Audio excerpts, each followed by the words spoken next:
I read this book and it completely changed the way I view relationships and how I'm showing up when it comes to love, connection, and intimacy. 90% of relationships before the age of 30 end in heartbreak, and 50% of marriages end in divorce, and it's even higher for second and third marriages. If you're watching this video, chances are you're not wanting your current or future relationship to be another statistic for failure. So in this video, I'm going to share what you need to know from the most powerful relationship book so you can gain a deeper understanding of yourself and master your love life. And stick around to the end where I'll be giving you a free gift. Have you ever wondered why people act the way they do within relationships? Why your ex was maybe a crazy bitch or just stone cold heartless? Why are some people so clingy and needy while other people are so unbothered by your attention? Why does heartbreak hurt so much? Why can't you stop thinking about certain people in your past?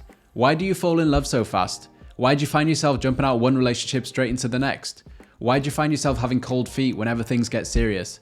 This book shines a light on all of it. The topic research in this book is called Adult Attachment Theory. Now, attachment theory was originally designed to understand child-parent relationships, but the authors Amory Levine and Rachel Heller applied this into adult relationships, and it revealed so much about how we love as adults. They realized there's three main attachment styles. There's anxious, there's secure, and then there's avoidant. So let's break them down. Starting with the anxious attached. These individuals crave closeness and constantly worry about their partner's feelings. They can really become preoccupied with the relationship. They fear abandonment and they overanalyze everything within the relationship. These individuals really seek two things from their partner: validation and reassurance. When your attachment style kicks in, you get activated, which can look like constantly thinking about your partner that you struggle to focus on anything else, or constantly thinking about the good memories of an ex-partner. You can put your romantic partners on a pedestal, constantly feeling like you're not good enough for them, or have this anxiety feeling that only gets relieved when you're with them. Even if you're in a bad relationship, you can have the feeling like, I don't want to let go of this relationship because they'll go on and find someone better and I'll never be happy again. So this anxious attached really craves that reassurance and validation,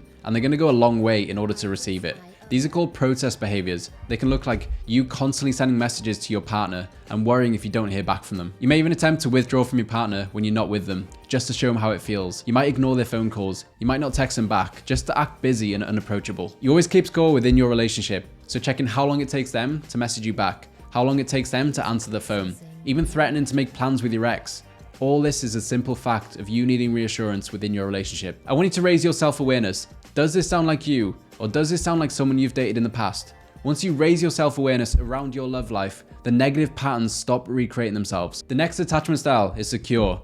Now, secure people feel comfortable with that intimacy and also the autonomy. So they feel comfortable with closeness, but also being on their own. Secure people tend to trust their partners. They communicate openly. They balance their needs with the needs of their partner. Secure individuals are the gold standard within relationships. They're supportive, they're reliable, and they're emotionally available. This is all about providing a safe base for your partner within the relationship.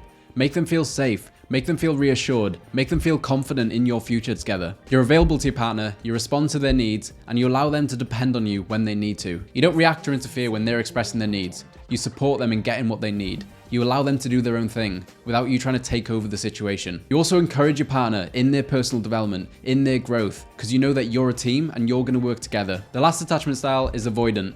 Now, the avoidants love independency and they struggle to be emotionally vulnerable. They might feel a bit overwhelmed with too much closeness, so they create space in order to maintain their sense of self. These people might seem so dismissive of any emotional needs. When their attachment style kicks in, they get deactivated, which can look like saying I'm not ready to commit, or focusing on small imperfections, or comparing you to an ex, or flirting with other people. They start pulling away when things are going too good. They can check out mentally and struggle to say I love you. Keeping secrets from your partner and avoiding telling them how you really feel to get away from that emotional intimacy and also that physical intimacy. You won't want to spend time with them. You won't want to cuddle them too much, so you avoid that physical intimacy and that emotional intimacy. Can you see this in yourself or someone you've dated in the past? This is the avoidant attachment style. Now, it's estimated that 50% of people are securely attached, 25% are anxious attached, and the other 25% are avoidant attached. Now, I don't need to think of these attachment styles as three separate buckets. They're more of a spectrum, with anxious on one side, secure in the middle, and avoidant on the other. Now, there are people who are way out on the extremes of these attachment styles, but most people will fit closely in the middle. So they'll mainly be secure, but they'll lean towards avoidant or they'll lean towards anxious. So knowing what your specific needs are will be huge in how you show up in your relationship. Now let's look at how these attachment styles play out within relationships. Anxious individuals can really trigger avoidant behavior because as the anxious person is seeking intimacy and closeness, it can make the avoidant person feel uncomfortable and smothered. So the avoidant person is going to seek distance so they don't have to feel that closeness, while the anxious person is constantly seeking them to feel reassurance. This can really lead to a push-pull situation where the anxious person is seeking closeness and the avoidant person is seeking distance. An emotional roller coaster within your relationship. If you feel like you're an anxious person, you should not be dating an avoidant person, because you want closeness and intimacy while they want physical and emotional distance. You can be really sensitive to any signs of rejection while they send mixed signals which can come across as rejection. You need to know exactly where you stand within the relationship while they like to keep things fuzzy. They'll never tell you where they're at out of fear of commitment. Now let's swap out the avoidant for a secure in the above example. What happens when an anxious attachment style meets a secure attachment style? Now, secure individuals offer stability and support for the anxious partner. So the anxious partner is craving that reassurance.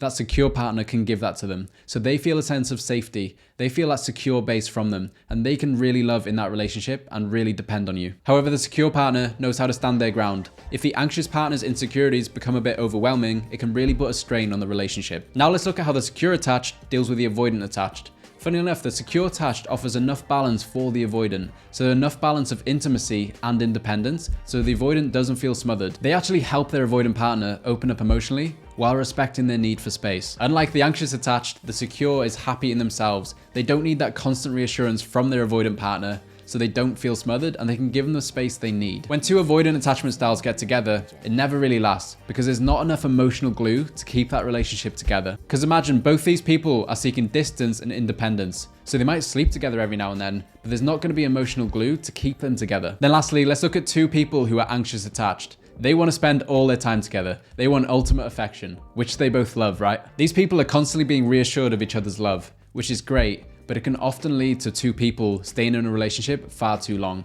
Neither person wants to break up because of the pain it'd feel, because they need that reassurance, and imagine that person not being there. So even if these people are completely different people and they're not made to be together, they'll stay in a relationship far too long out of the fear and the pain of what will happen if they actually break up. Now let's backtrack a little bit. A question you probably have is, where do attachment styles even come from? In parent-child attachment, they set up a study called the Strange Situation Test, where a mother and a child both enter a room that's full of toys. When the child starts playing with the toys and getting comfortable in its surroundings, the mum is then instructed to leave the room quietly.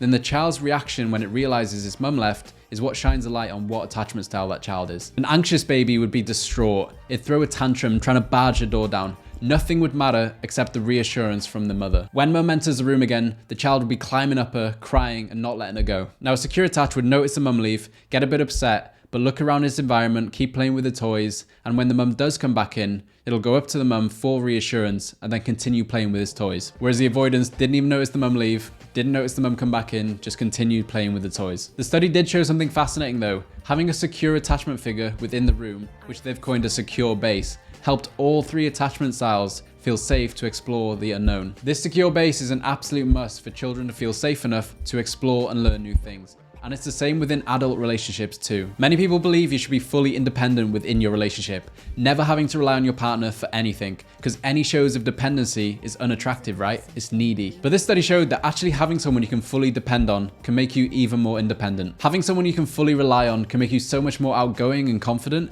in going after things you actually want in life. So when you and your partner build the ability to fully depend on each other, you can achieve so much more. What this study shows is attachment style is something you're mainly born with, but it's not set in stone. It's something you can change with enough effort and awareness. Both anxious and avoidant attachment styles can move towards secure. Once they understand their triggers, they communicate openly and they build their confidence. So they don't have to feel insecure and in need of constant reassurance, or they don't have to feel smothered and in need of constant distance. By recognizing your attachment style, you can begin to recognize what your needs are. Are you in need of constant reassurance? Are you in need of constant distance? Once you're aware of that, you can actually openly communicate with your partner. Number 2 is choosing a partner wisely. Like we spoke about earlier, if you're an anxious attached, feeling like you want that intimacy, you want that reassurance, don't get with an avoidant because they want that distance. So it's going to be an emotional roller coaster. So make sure you pick a partner that actually complements your attachment style. Number 3 is a big one, which is effective communication. Once you are aware of your needs, if you feel like you need that reassurance, if you feel like you need that distance, it's so important to be able to communicate that to your partner. This takes emotional bravery. So start speaking your truth. Stop worrying that the partner's going to reject you, or stop worrying that you're going to get too emotionally intimate with a partner. Speak your truth. What's on your heart? What do you actually need? Because if you keep sweeping your needs under the rug, saying it's not that important, it's not that important, even though it's small, it's going to lead to big things down the road if you don't communicate that earlier. Then lastly, number 4 is navigating conflict. Remember, your partner's attachment style is going to play a big part in their reactions, so have patience with them. Put yourself in their shoes. What are their needs? How does it feel to be them? What are they seeking right now? Do they need a bit of reassurance or do they need a bit of distance? So make sure you can navigate conflict by putting yourself in their shoes. Relationships are so important, and I believe life's too short to spend it in shitty relationships that don't light you up. So use those tools, implement them into your relationship to find out what your needs are, how you can communicate your needs. This is a foundation to any strong relationship. It shows that you're invested into your personal growth. And for that, I wanted to give you a free gift, something that's going to help you develop your relationship skills even further. Over the last few years, I've coached thousands of people and impacted millions online on the topic of relationships. I've invested over $50,000 in different coaches and trainings. And what I've learned is that your personal development and knowledge around relationship is your biggest predictor for success. And it gets to be simple. So I've concised all this information into a simple free ebook, which you can grab in the first link in the description. If you want to become a high value person and truly master your relationships, head to the first link in the description and download the free ebook. This will take you 20 minutes max to read through, and it will be the greatest return on investment for your time. I'm super excited for you to grab it and dive deeper into the topic of relationships. Thank you so much for watching. Subscribe for weekly videos on all things relationships. I'll see you next week.